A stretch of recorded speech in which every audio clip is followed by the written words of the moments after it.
السلام عليكم ورحمة الله وبركاته. الحمد لله وكفى وسلام على عباده الذين اصطفى أما بعد. عن أبي ميمونة رضي الله تعالى عنها زوج النبي صلى الله عليه وسلم أن فارة وقعت في سمن ثم مات فيه، فسئل النبي صلى الله عليه وسلم عنها فقال القوا وما حولها وكلوه. رواه البخاری. حضرت میمونہ رضی اللہ تعالی عنہ جو محمد رسول صلی اللہ علیہ وسلم کی زوجائے محترمہ ہیں، فرماتی ہے کہ ان فارۃ وقعت فی سمن، بے شک چوہیا جو اس گھی کے اندر گر گئی، یعنی ایک چوہیا کے بارے میں فرماتی ہے کہ وقعت فی سمن، وہ گھی کے اندر گر گئی، فمات فیہ، اور گرنے کے بعد اس کے اندر مر گئی۔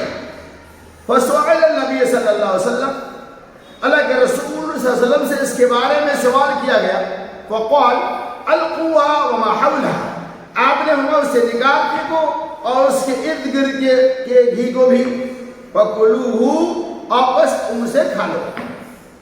دوسری روایت آتی ہے اللہ کے رسول صلی اللہ علیہ وسلم کہ اگر گھی کے اندر چوہا وغیرہ گر جائے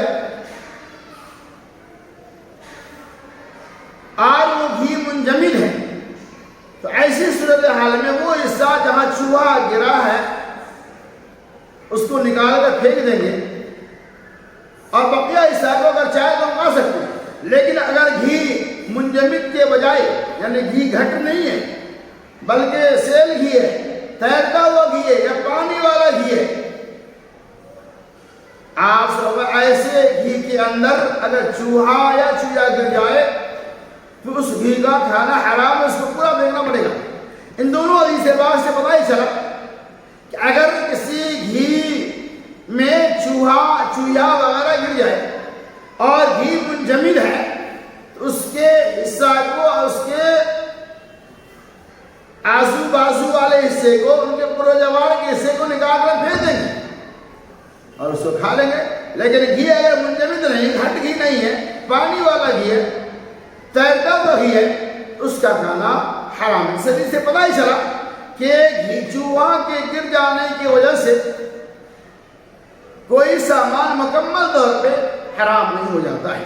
آپ کا دل اگر چاہے، اگر وہ گھٹ ہے، اس حصے کو نکال کے کھا سکتے ہیں، اور دل نہ چاہے تو کوئی مسئلہ نہیں، لیکن اگر وہ پانی والا ہے تو اس کا کھانا حرام ہے۔ اللہ سبحانہ و تعالیٰ تبارک و تعالیٰ سنی حدیث کے اوپر ہمیں اور آپ کو عمل کرنے کی توفیق عطا فرمائے۔